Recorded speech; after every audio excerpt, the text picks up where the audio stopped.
Louvado seja nosso Senhor Jesus Cristo, para sempre seja louvado. Estamos hoje inaugurando o nosso podcast Educando na Fé. Essa iniciativa da nossa Escola Normal e Faculdade Vidal, que convidou a Diocese de Limoeiro do Norte, através do seu bispo, do André, para levar esta mensagem que é a educação na fé.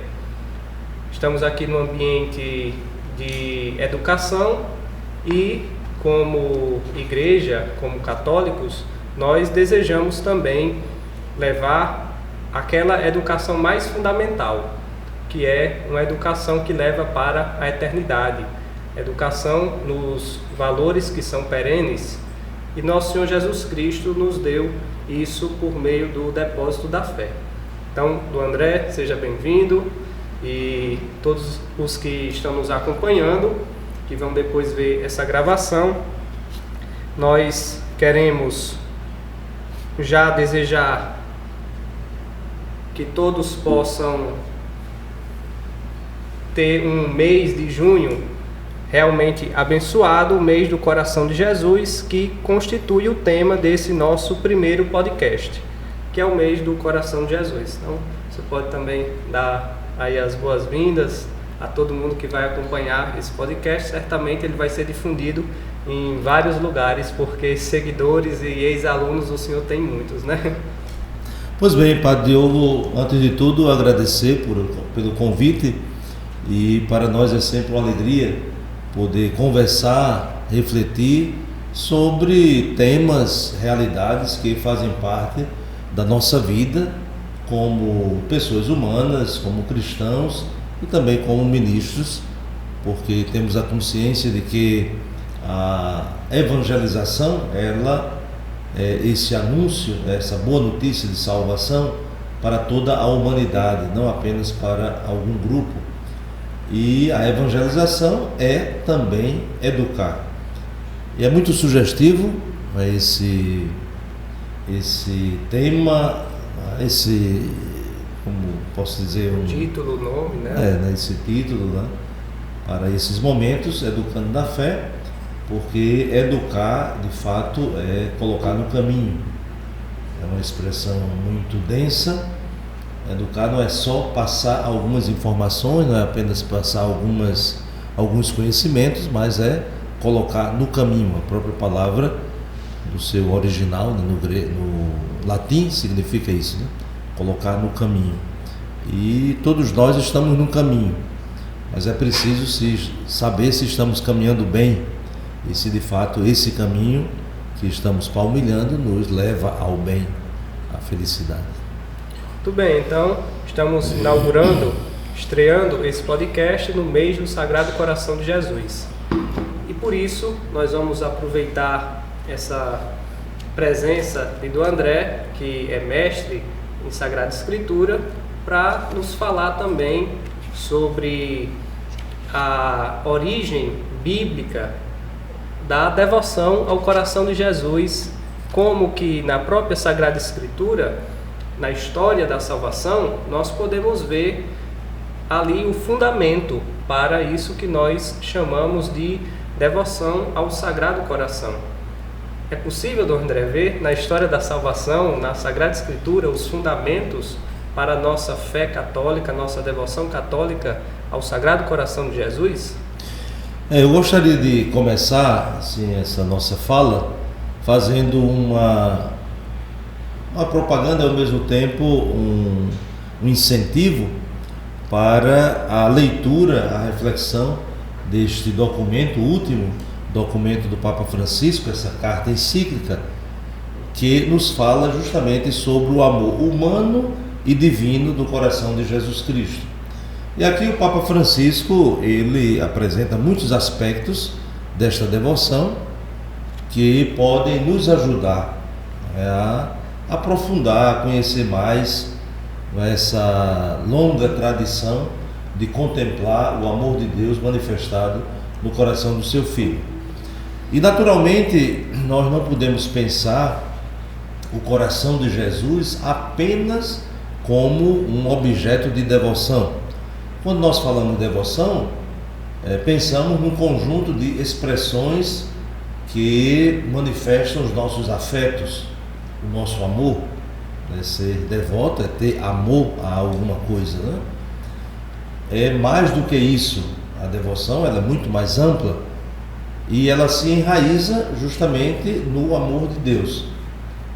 Então a nossa devoção ao coração de Jesus seria a resposta ao amor do coração de Jesus por nós.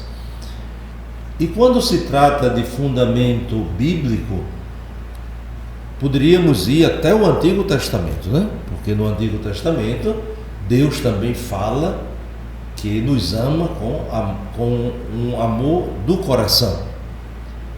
Evidentemente que a revelação mais completa se dá com o seu Filho, que no Evangelho vai falar diversas vezes desse seu amor e naturalmente esse coração de Jesus que se torna um símbolo de toda a sua vida, de toda a sua entrega.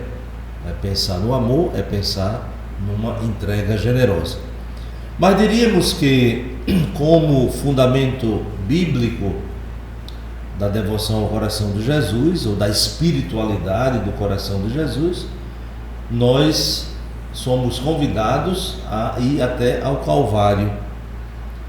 Então, São João, o discípulo amado, o discípulo do coração de Jesus, ele diz que lá no alto da cruz, viu, contemplou, acreditou, quando o coração de Jesus foi traspassado pela lança e, portanto, São João se torna testemunha disso. Então, poderíamos assim dizer, sem reduzir, que é ali que nasce, de fato, a contemplação do coração transpassado e a devoção ao coração de Cristo, isto é, no alto da cruz, como nos relata o próprio São João, no capítulo 19 do seu Evangelho. Muito bem, então aí está a devoção ao coração de Jesus, o amor ao coração de Jesus, colocado já com uma correspondência do nosso coração para um coração que se deixou ferir por nós na cruz.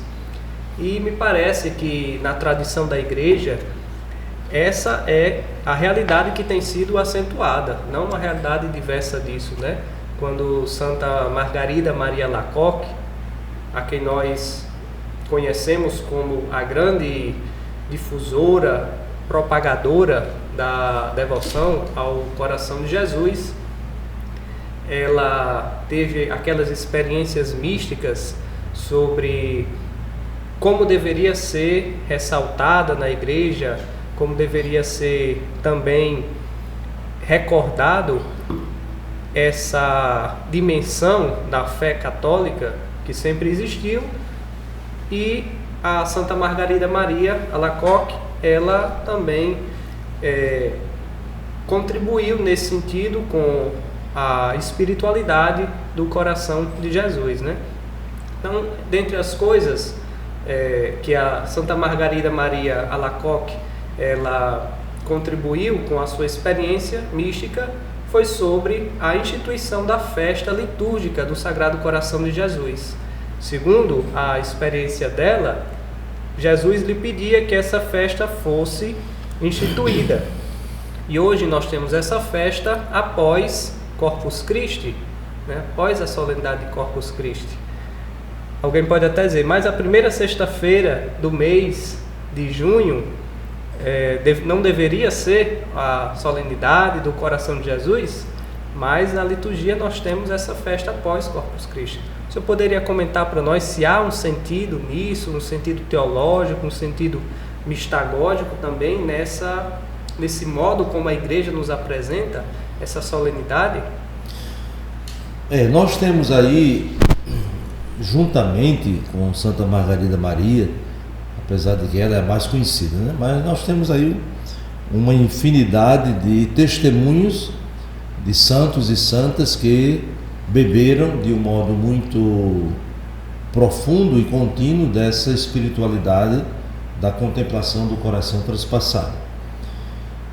Santa Margarida Maria, ela vai fazer essa sua experiência do encontro com Jesus, que lhe revela o seu amor, cujo símbolo é o seu coração,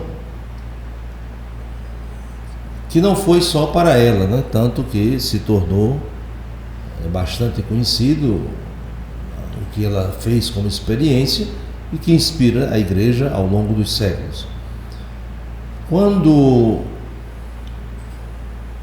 a série de aparições, né, ela teve pelo menos ali 2 anos dessas experiências, aquela que é chamada a grande revelação, a grande experiência com o coração de Jesus, se deu justamente na 8ª da celebração de Corpus Christi.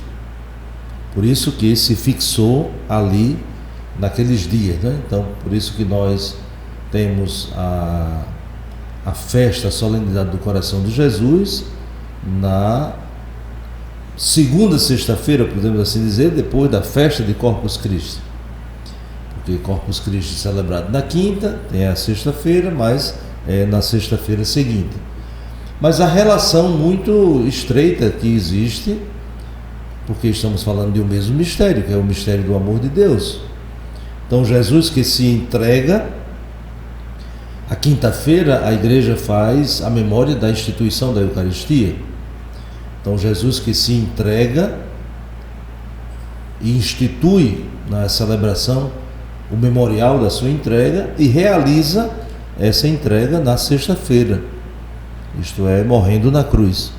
Portanto, essa ligação muito próxima, muito inseparável, né, entre o mistério celebrado na instituição da Eucaristia e o mistério realizado na sua entrega na cruz, e é justamente ali, na Sexta-feira Santa, que Jesus realiza aquilo que ele antecipou como memorial na Quinta-feira Santa.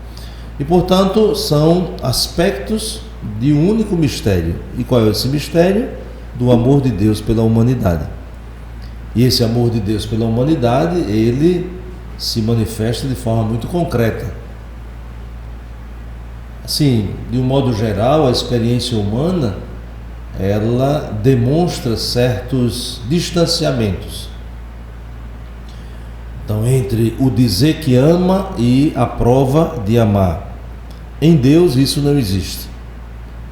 Nós, seres humanos, muitas vezes até falamos bonito sobre o amor, mas nem sempre vivemos, temos a prática do amor. Em Deus isso não existe, não há essa separação, essa distância. Tanto que o próprio apóstolo São João, na sua primeira carta, vai dizer: Deus é amor. Então,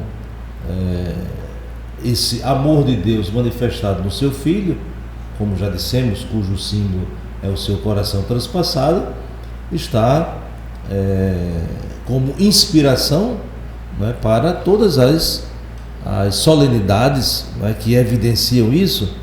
Por exemplo, quando nós pensamos na devoção à Divina Misericórdia, alguns até dizem, né, uma espécie de atualização da devoção ao coração de Jesus.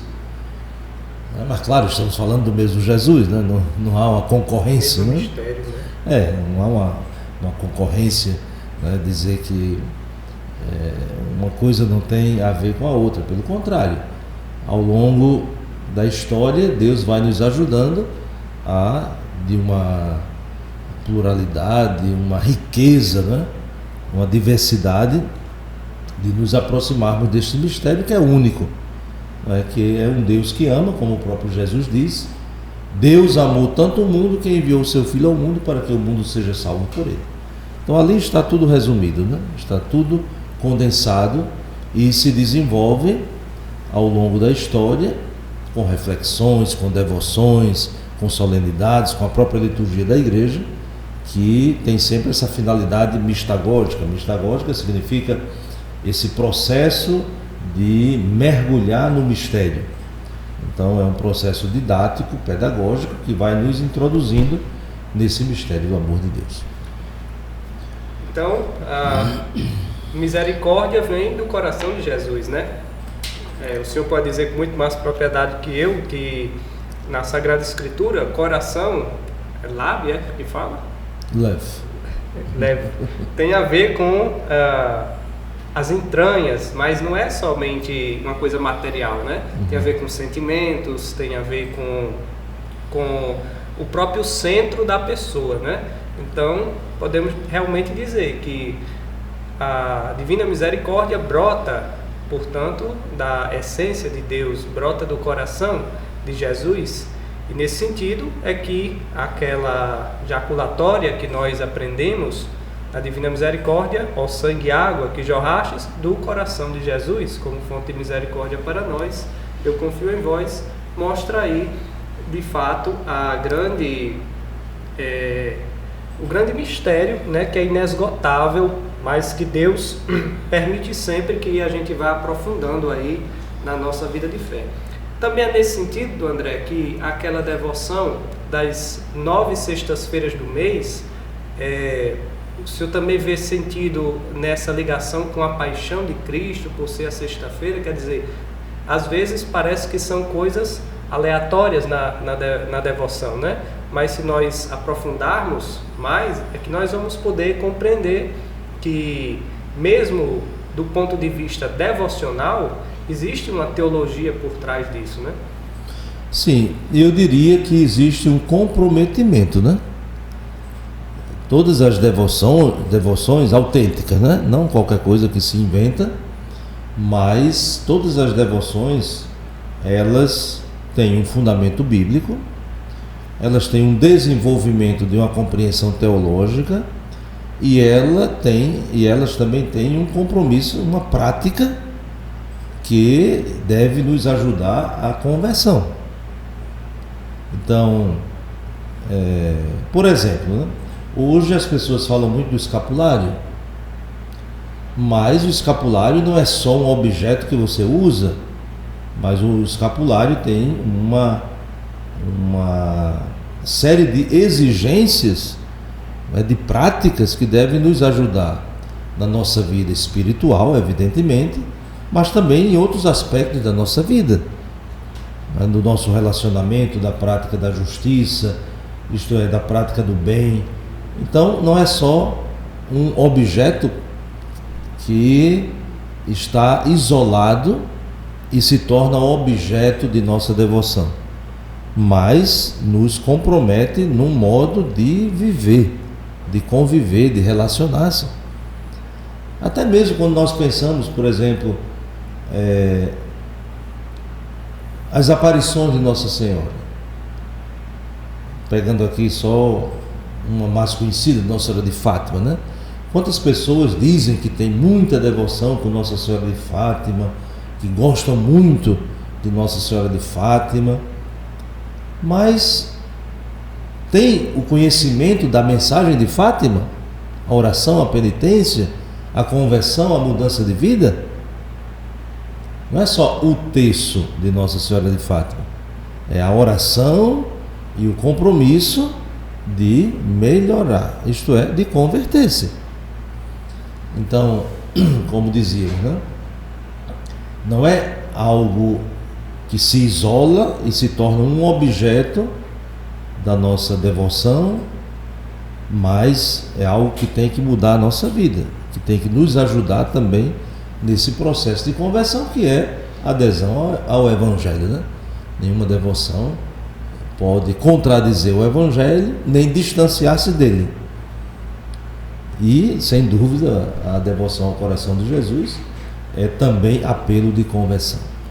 Me parece que um grande exemplo dessa adesão ao Evangelho, adesão real, é o seu fundador, o Padre Deon. Eu tirei essa foto lá do seu santuário, né? E o Padre Deon, assim como Santa Margarida Maria, são franceses, né? E certamente deve ter se influenciado aí, né, por toda digamos assim, todo o contexto, né, ali onde essa devoção cresceu. Também no século XIX, estava se construindo um santuário, um grande santuário lá na França, ao Sagrado Coração, né? Certamente ele bebeu muito disso e colocou em prática, né? Porque o Padre Deon, o senhor pode explicar para nós muito melhor, né? Como na espiritualidade dele, ele, digamos que encarnou, né, isso. Os primeiros padres, se não me engano, eram chamados também de Oblatos do Coração de Jesus, né, no início da congregação. Sim. Bom, eu faço parte de uma congregação que tem o título oficial Congregação dos Sacerdotes do Sagrado Coração de Jesus, também conhecidos como deonianos, porque o fundador é Padre Deon. Como lembrava o Padre Diogo, é um francês que bebeu de uma corrente, né? Que, como já dissemos, nós lembramos pessoas, mas é um movimento, né? E é como se fosse um rio caudaloso, onde as pessoas bebem desta água. E bebendo desta água se tornam propagadores, não é, desta fonte. E Santa Margarida Maria, São João Eudes e tantos outros. E naquele momento a devoção ao coração de Jesus na França era muito forte. E naturalmente as pessoas, né, as pessoas religiosas, os eclesiásticos, eles se sentiam muito atraídos, né, por esse movimento da devoção ao coração de Jesus. E portanto o Padre Deon vai mergulhar profundamente nessa experiência do amor de Deus, a ser chamado apóstolo do coração de Jesus. Ele está em processo de beatificação. Ele não simplesmente fundou um grupo, não é uma congregação, mas ele recebeu um carisma para enriquecer toda a igreja, né, que nós chamamos esse carisma deoniano. Inclusive o Papa Francisco, nesta encíclica, faz uma citação do Padre Deon de um de seus escritos, né, que se chama Diretório Espiritual, né, onde Padre Deon nos deixa a sua herança espiritual, né? Todos nós, membros da congregação, estudamos esse documento, esse livro, essa obra muito importante, porque ali ele nos transmite a sua experiência carismática. E portanto o Padre Deon, ele tem dois aspectos fundamentais que revelam a sua experiência de encontro com o amor de Deus.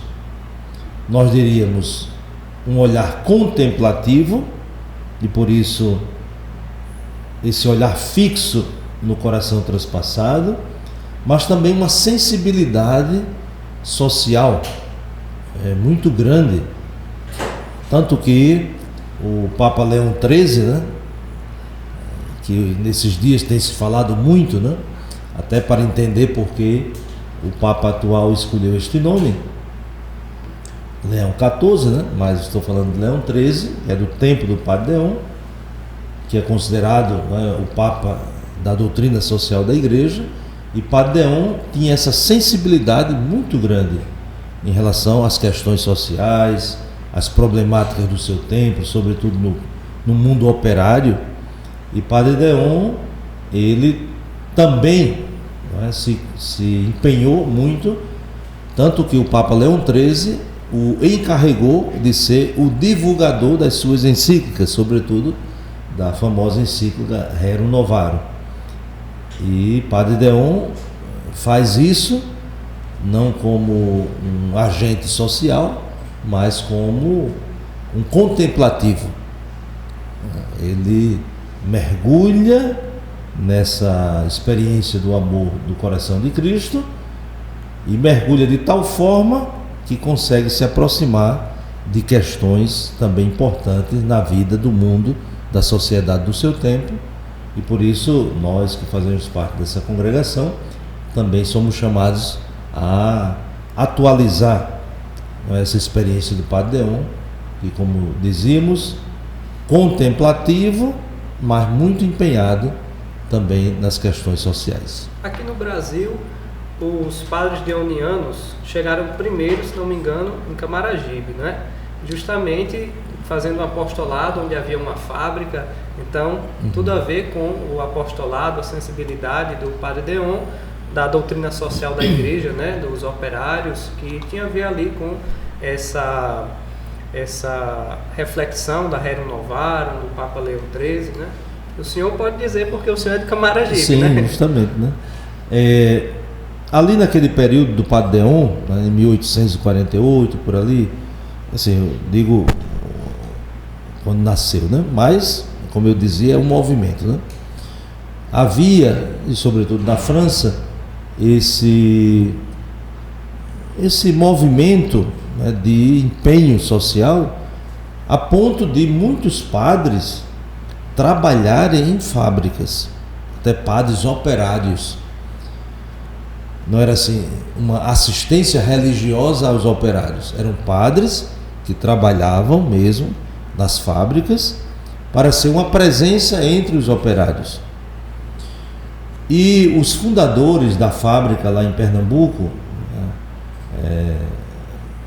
nesse local até, né, ali do meu nascimento, perto de Recife, então os fundadores dessa fábrica tinham ligação com a França e eles ficaram impressionados quando, uma vez passando por lá, viram padres trabalhando na fábrica.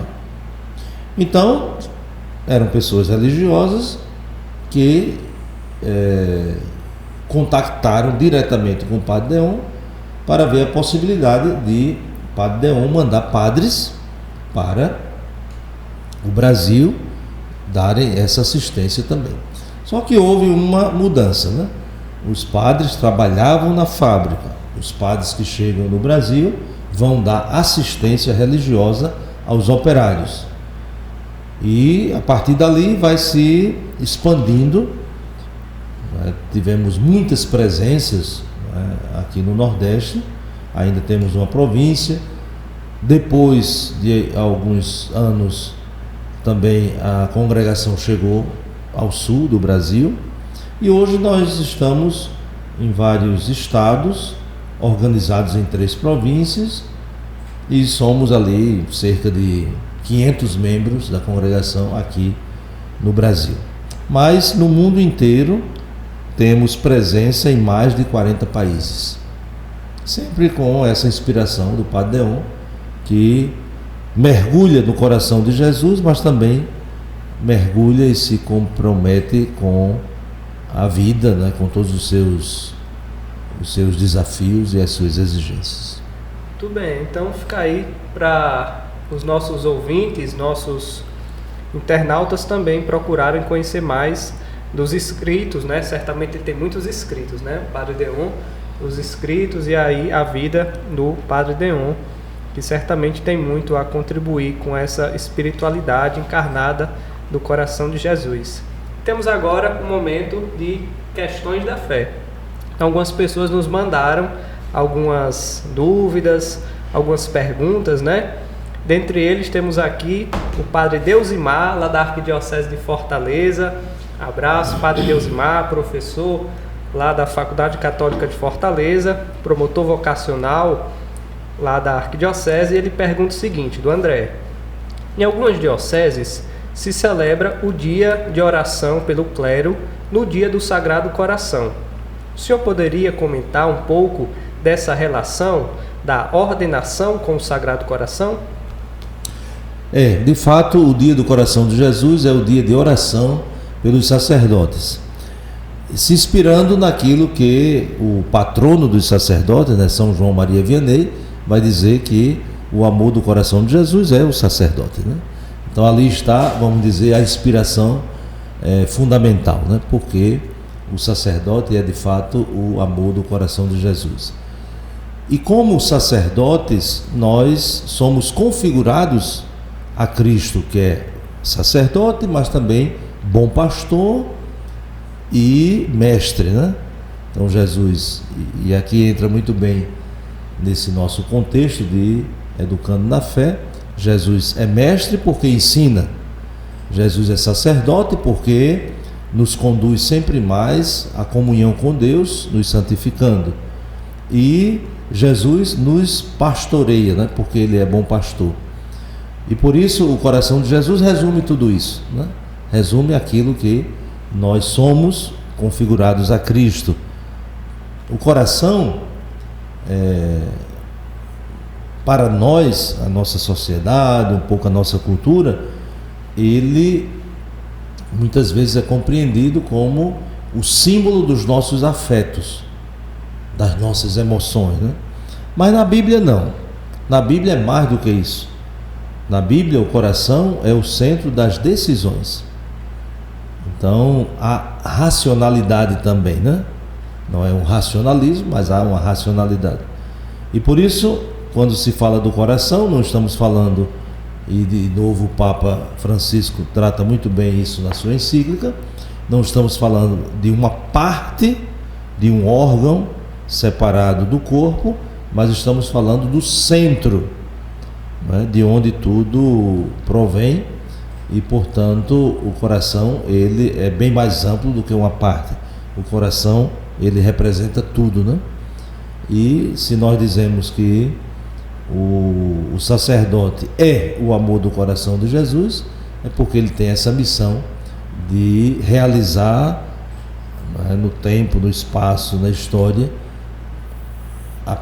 através de sinais muito concretos, esse amor de Deus para com a humanidade, né?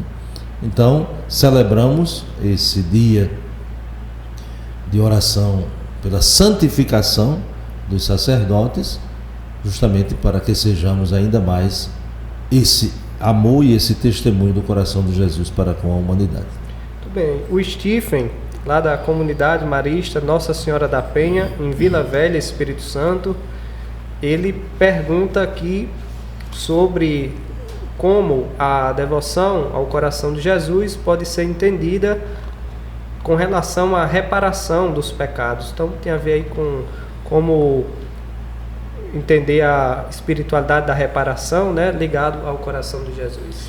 Nós vamos perceber ao longo da história maneiras de compreender a reparação, né? Até mesmo no interior da nossa congregação, esse tema, ele foi muito debatido, e claro que uma compreensão de uma realidade, de um tema, isso se dá de forma dinâmica.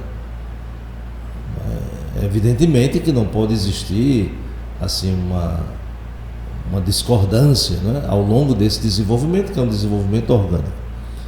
Mas, por exemplo, num tempo se pensava a reparação fazer em lugar do outro, né? Então o outro não faz, então eu faço. De um modo mais simples, né, porque também o tempo é curto, pelo menos como nós compreendemos na nossa espiritualidade, a reparação não é tanto fazer no lugar do outro, mas é fazer de tal forma que motive o outro também a fazer. Eu não sei se dá para compreender. Então não é simplesmente uma substituição, mas um testemunho que motiva. Então nós somos reparadores, e engraçado que em alguns lugares nós somos chamados assim, padres reparadores, por causa do carisma que se expressa amor e reparação, né? Não só nosso, de muitas outras congregações que bebem dessa espiritualidade, né? Amor e reparação. Então a reparação nós a compreendemos como acolhimento do Espírito, até nas nossas constituições se diz assim, e acolhendo o Espírito, então o Espírito age em nós e através de nós, e isso atinge as outras pessoas. Mas, de novo, insistindo, não uma reparação no sentido de eu faço porque os outros não fazem, mas ao fazer eu posso também contagiar as outras pessoas. Então um fazer, evidentemente, aqui o fazer não é simplesmente algo pragmático, né? Tem outros aspectos. Mas o testemunho, né? Vamos usar essa palavra, que ela diz muito no nosso contexto. Então, o testemunho de ter acolhido o amor de Deus então desperta nas outras pessoas também o desejo de fazer essa experiência. Então isso é a reparação. Muito bem. A Alcina, lá de Quixadá, da Ordem do Carmelo Descalço Secular, ela nos pergunta aqui como praticar a devoção ao Sagrado Coração de Jesus hoje. Então, depois de tantas reflexões, né, acho que podemos pensar, né, além de tudo isso que o André falou, aí que a prática da devoção está primeiro em entender tudo isso que já se tem como proposto, né, aí na apostolado da oração, na própria prática das 9 sextas-feiras do mês, né, e compreendendo o significado profundo disso, a gente consegue melhor viver essa espiritualidade, né? Mas o senhor quer comentar mais? Nós temos as práticas devocionais, né? Assim, a gente fala devoção como algo bem mais amplo, e nós temos práticas devocionais, né? Como o senhor acabou de lembrar, as 9 sextas-feiras, a própria participação da Eucaristia, as orações, enfim, tem a entronização da imagem, né, do quadro do coração de Jesus nas famílias.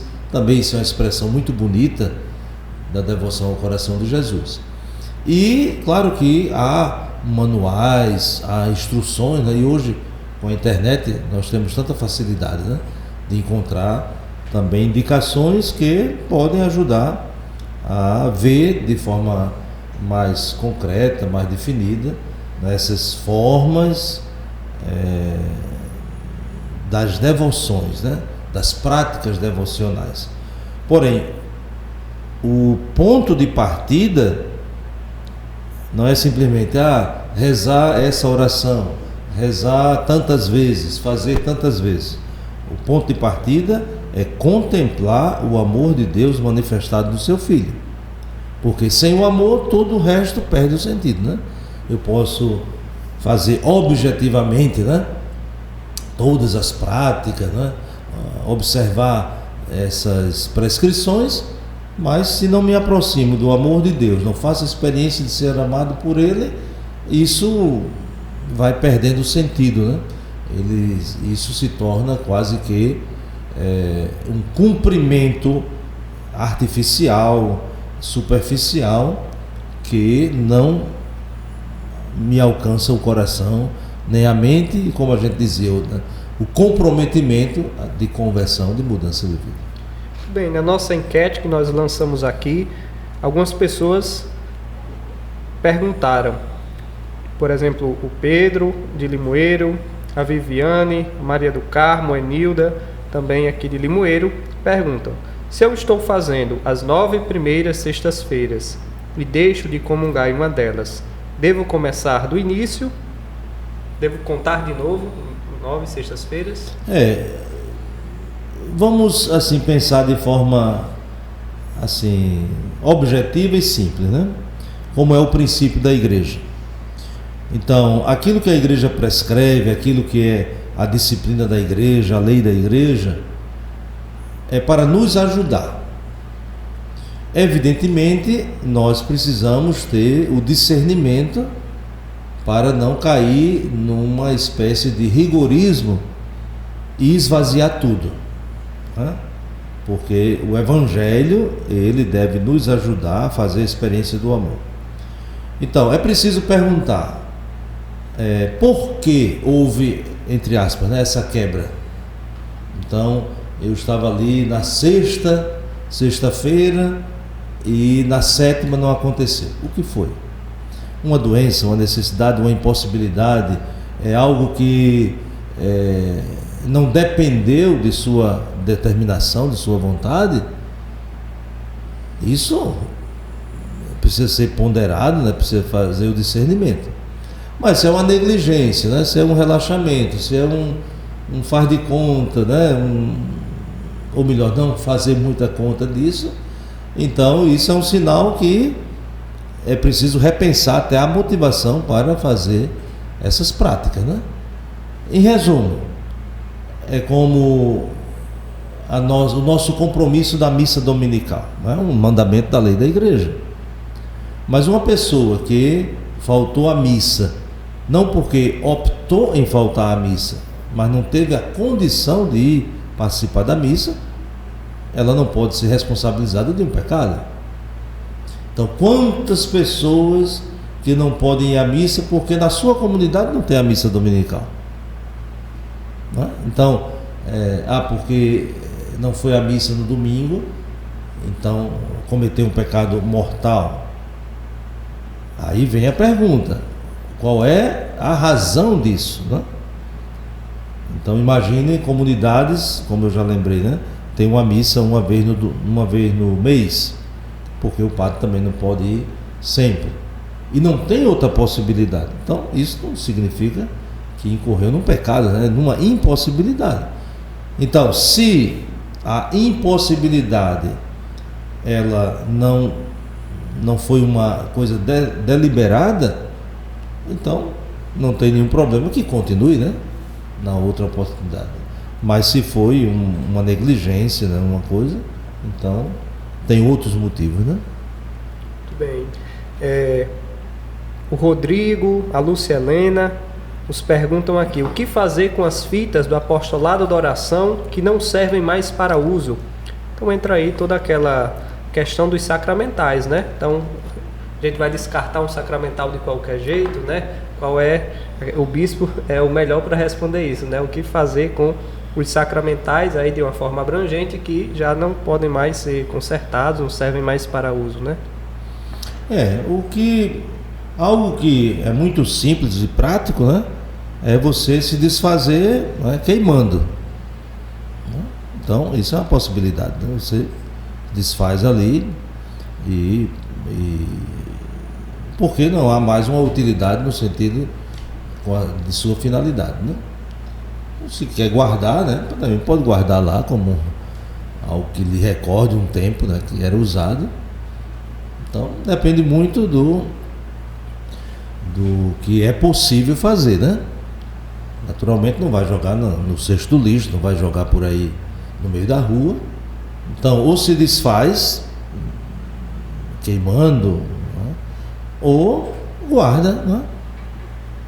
Evidentemente, se não quiser guardar, pode descartar, mas de forma respeitosa, né? Não assim, simplesmente botando no cesto do lixo.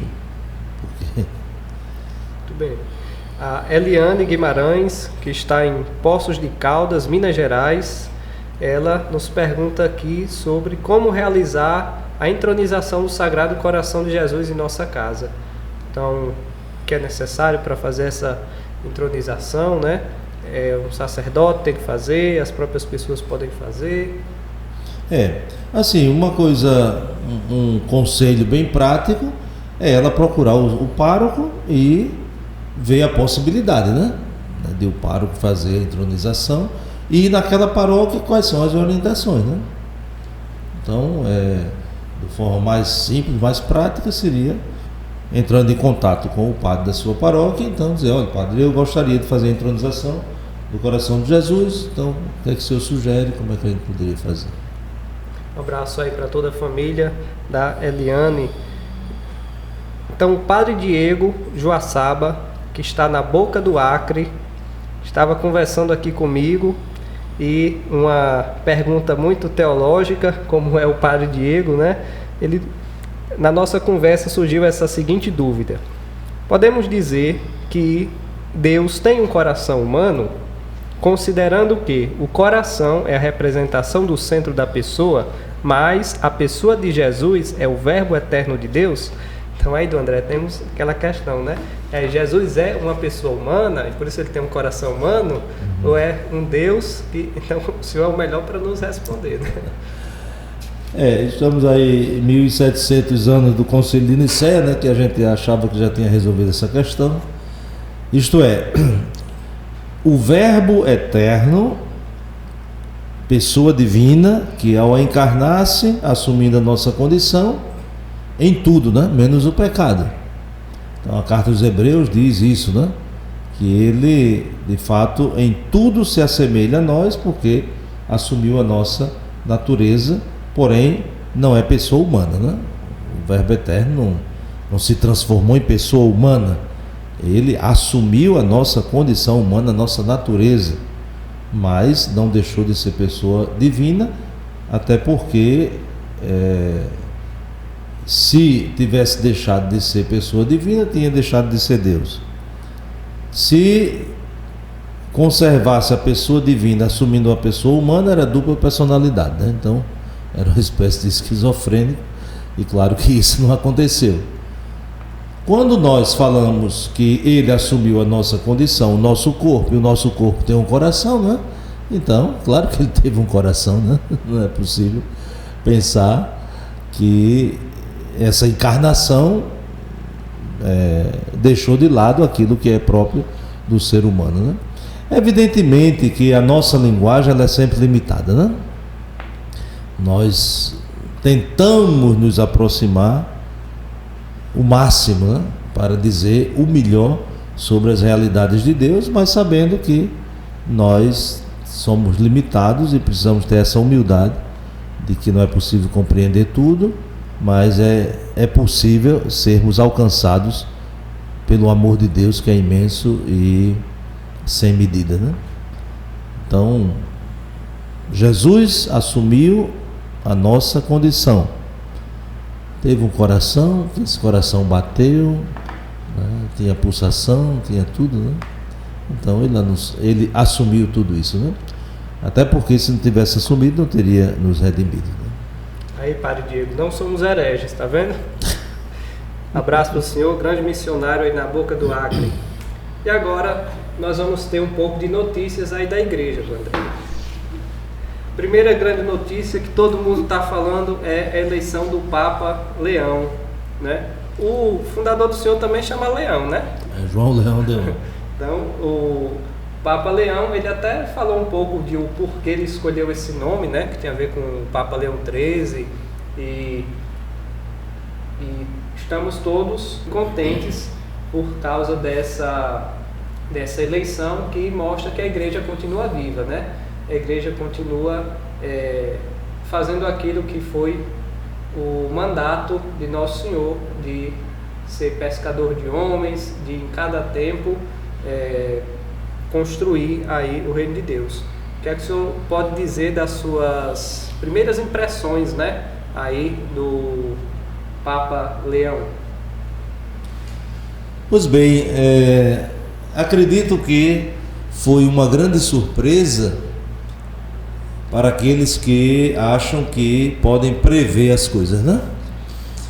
Para nós, eu digo nós cristãos católicos, que confiamos no Espírito Santo, na sua ação, não foi surpresa no sentido de que o dom que Deus nos dá é sempre algo que deve ser acolhido, né? E não com espanto, mas com alegria. Evidentemente que assim, de forma muito espontânea, né? A gente pode dizer, né? Foi uma surpresa, ninguém ouviu falar, não era um nome tão cogitado e assim por diante.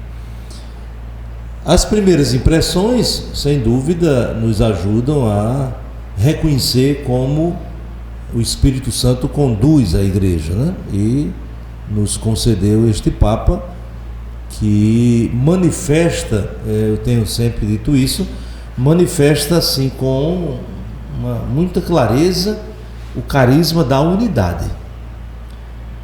Como já ouvimos tantas vezes, né, a igreja tem passado por momentos difíceis, sobretudo de muitas divisões, né, de uma certa confusão e assim por diante, né? E o Papa Leão nos mostra em seus gestos, em suas atitudes, em suas palavras, que de fato é um instrumento de Deus para nos ajudar a crescer nessa unidade.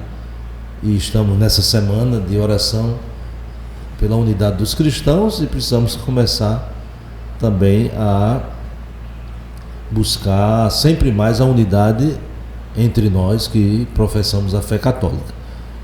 E essa é a minha impressão muito forte, que ele tem esse carisma da unidade, e vamos rezar para que de fato seja um instrumento de Deus não só nessa direção, né, da unidade da igreja, correspondendo ao apelo de Jesus, como ouvimos nessa semana na leitura do Evangelho, que todos sejam um, como eu e tu somos um. Então, que de fato Deus o ajude a nos beneficiar, né, a todos, a igreja, com esse carisma da unidade. Tem falado muito sobre a paz, sobre o diálogo, sobre o acolhimento, mas com uma clareza muito grande daquilo que é a missão da igreja, né? Anunciar o Cristo, o único Salvador da humanidade. Para todos os padres que nos acompanham de uma forma bem prática, como na oração eucarística deve ser citado o nome do Papa? Parece que ainda, né, deve ser citado Leão XIV, Sua Santidade, o Papa Leão XIV, né? Como realmente deve ser citado o nome do novo Papa? A própria instrução do Missal Romano, isso não é para este Papa, né? É para todos. Não se cita na oração eucarística títulos, né, de honra, números, né, porque é oração tanto pelo bispo como pelo Papa. Né? Então não se diz na missa pelo nosso bispo Dom Fulano, né? Não, pelo nosso bispo Fulano, e pelo Papa e o nome dele sem, quando há a numeração, né? Então, quando a gente cita, né, numa palestra, numa referência, naturalmente se diz, porque há outros papas com esse nome. Então, se eu quero dizer, porque o Papa Leão XIII, né, escreveu, né, eu não posso ser, porque o Papa Leão, aí, que Leão, né? Temos 14. Mas na missa se reza sempre pelo atual, né? Então não tem como confundir. Então, se eu digo o Papa Leão, né, lembrai-vos do vosso servo o Papa Leão, ninguém vai pensar que é 12, 9, 8, né? Porque esses já morreram. Estamos rezando pelo atual, então não há necessidade de fazer essa referência de números, né? Só o seu nome. Muito bem. O mês do Sagrado Coração começou na nossa diocese com uma peregrinação para o Santuário de Nossa Senhora da Saúde, que é uma igreja jubilar, né? Então o senhor esteve lá, presidindo a Santa Missa, e aí foi uma peregrinação do Zonal do Figueiredo, iniciando aí o mês de junho, o mês do Sagrado Coração de Jesus. Vamos aproveitar essa notícia para já comunicar aí para o pessoal da nossa diocese, né? Recordar, porque está lá no Instagram da nossa diocese, você pode ver quais são as igrejas jubilares, né? Se eu quiser dar uma palavrinha sobre o que é a igreja jubilar, né? E por que essas igrejas aí foram escolhidas, né? Alguém pode dizer, por que não foi a capela aqui minha, né? Então, essas igrejas jubilares da nossa diocese para esse ano, que é o ano de sermos peregrinos da esperança, né?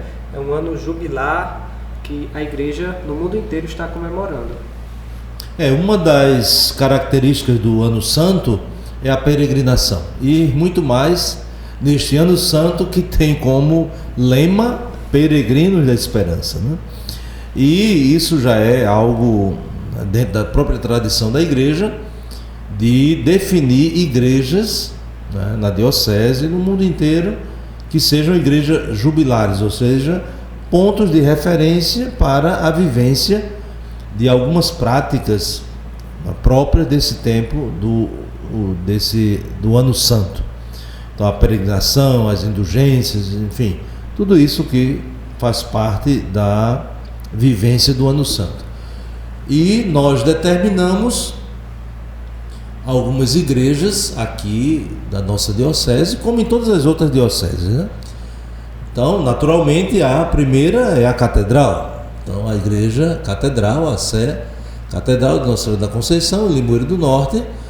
Temos a graça, né, desde o ano passado, de termos elevado a santuário diocesano ali da comunidade da Bica, né, aquela igreja de Nossa Senhora da Saúde. Então, desde o ano passado, que ela é santuário diocesano, então também recebeu esse privilégio, e estamos organizando, como o Padre Diogo bem lembrou, peregrinações de todos os zonais, né? Já fizemos 2 e faltam 4. Então cada zonal tem uma igreja jubilar. E o critério foi de localização geográfica, de uma certa importância também histórica. Naturalmente,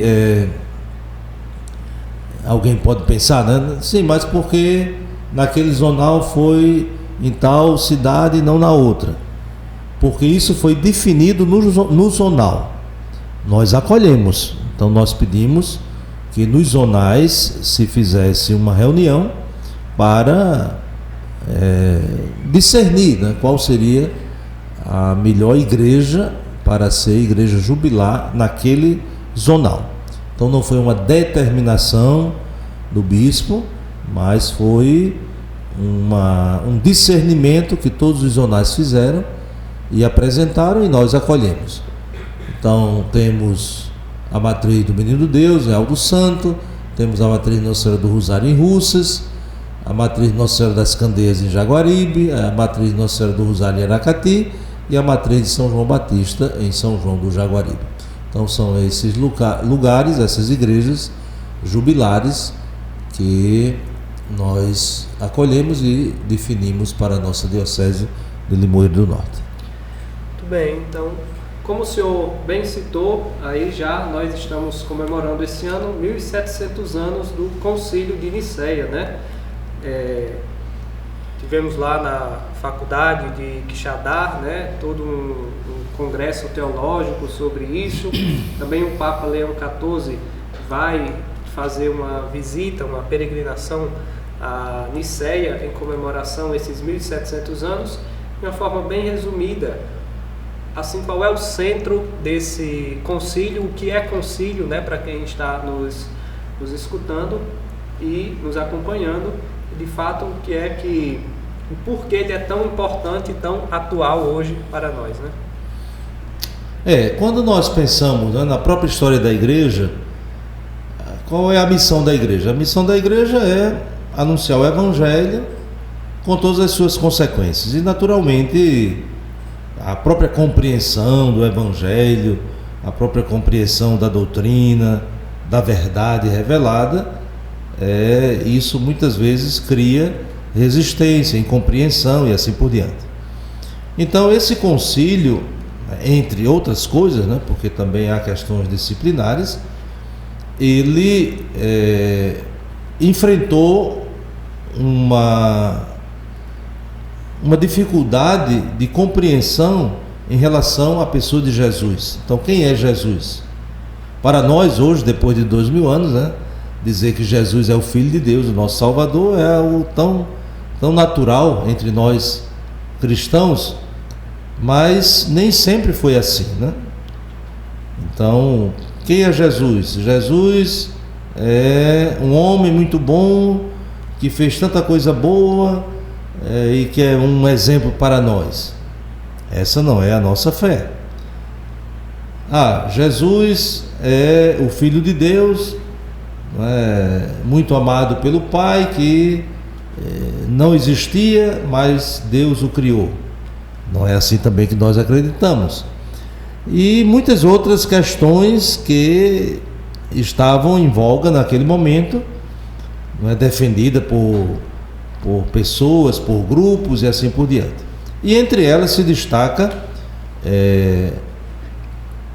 uma posição que nós chamamos uma heresia, o arianismo, cujo mentor Ário, que dizia que Jesus não era Deus, ou seja, negava a divindade de Jesus. Então, nesse concílio, nessa grande reunião, com a representatividade de toda a igreja, então se definiu esse artigo de fé, que é o que nós até rezamos no credo, que Jesus é o Filho de Deus, isto é, que Jesus é Deus, e portanto ele tem um significado muito grande para a história da igreja, porque confirma aquilo que o próprio Jesus revelou de si. Jesus revelou que era o Filho de Deus, o nosso Salvador. Bem, lembrei que a minha avó, quando queria dizer que alguém estava falando besteira, em vez de ela dizer desde falar heresia, ela dizia desde falar aresia, menino. Então, tem a ver aí com arianismo, será? Não sei. O senso da fé dos fiéis, né? Do dia 2 e dia 3 de junho aconteceu o Concer, né? Uma reunião de bispos. E o que foi o Concer? Aconteceu lá em Fortaleza, né? Lá no Antônio Bezerra, aquela casa de retiros lá da Arquidiocese. Estavam aí representantes, os bispos das 9 dioceses e mais a Arquidiocese que compõe o nosso regional, né? Regional Nordeste 1. O senhor pode dizer o que é que foi tratado lá pra gente, né?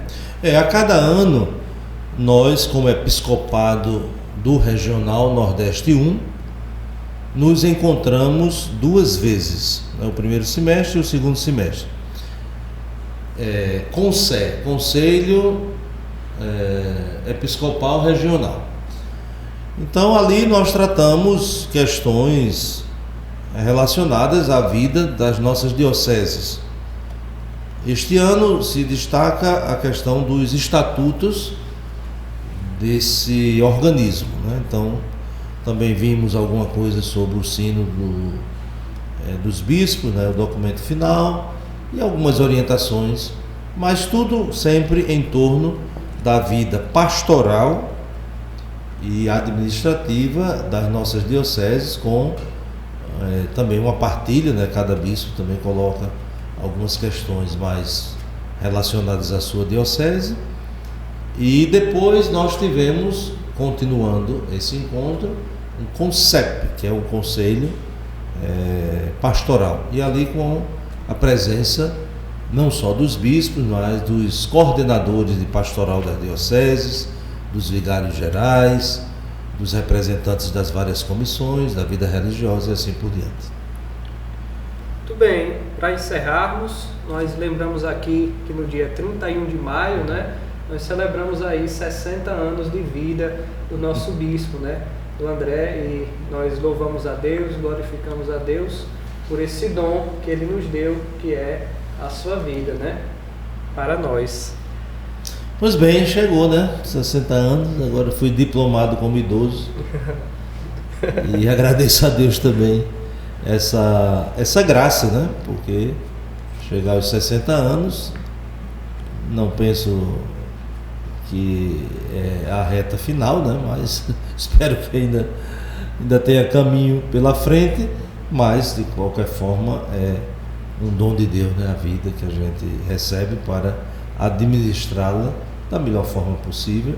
E nesses 8 anos aqui na Diocese de Limoeiro do Norte, um lugar que não conhecia nada nem ninguém, tenho aprendido muito e é sempre um motivo para louvar e bendizer a Deus. Agradecemos à Escola Normal e Faculdade Vidal por ter aberto esse espaço aqui para nós, né? Com esse podcast Educando na Fé, que, se Deus quiser, vai atingir aí muita gente e que vamos poder a cada mês, né, ver uma temática e fazer esse caminho, né? Como o do André mesmo disse, educar tem a ver com fazer caminho. Então vamos fazer um caminho, um passo de cada vez, mas sempre com os olhos fixos em Jesus, né? Agradecemos à instituição que nos deu até de presente essas canecas personalizadas aí com o brasão da Diocese. E pedimos que do André agora conceda a bênção a todos que estão nos acompanhando aí nesse mês do Sagrado Coração de Jesus. Pois bem, então finalizamos esse momento também com uma palavra de agradecimento aqui à instituição, também ao Padre Diogo e às pessoas que estão envolvidas, né, nesse projeto, que sem dúvida é muito importante, porque não estamos apenas discutindo algumas ideias, dando algumas opiniões, mas, como o senhor bem lembrou, fazendo o caminho, né? E o caminho é Jesus. Então o caminho já está feito, é preciso fazer no sentido de caminhar nele, né? E mais uma vez eu gostaria de incentivar, né, a quem não leu ainda este documento, esta carta encíclica, né? E é o último documento do Papa Francisco, né, como carta encíclica, que nos fala sobre o amor humano e divino do coração de Jesus Cristo, né? Delexit Nos. Então, quem tiver oportunidade, até na internet, né, você consegue com muita facilidade. É um texto simples de compreender, com muitas reflexões e informações que nos ajudam a aprofundar a devoção ao coração de Jesus. Então, muito obrigado para Diogo, muito obrigado à instituição e a vocês que nos acompanham, e espero que não desistam, né? Que acompanhem também as próximas vezes. Então, uma boa festa do coração de Jesus, né? Será no final do mês, mas estamos começando o mês que é a Ele dedicado. Sagrado Coração de Jesus, venha a nós o vosso reino. Você pode nos conceder a bênção no final? O Senhor esteja convosco. Está no meio dos olhos. Abençoe-vos Deus Todo-Poderoso, Pai, Filho e Espírito Santo. Amém. Jesus, manso e humilde de coração, fazei o nosso coração semelhante ao vosso.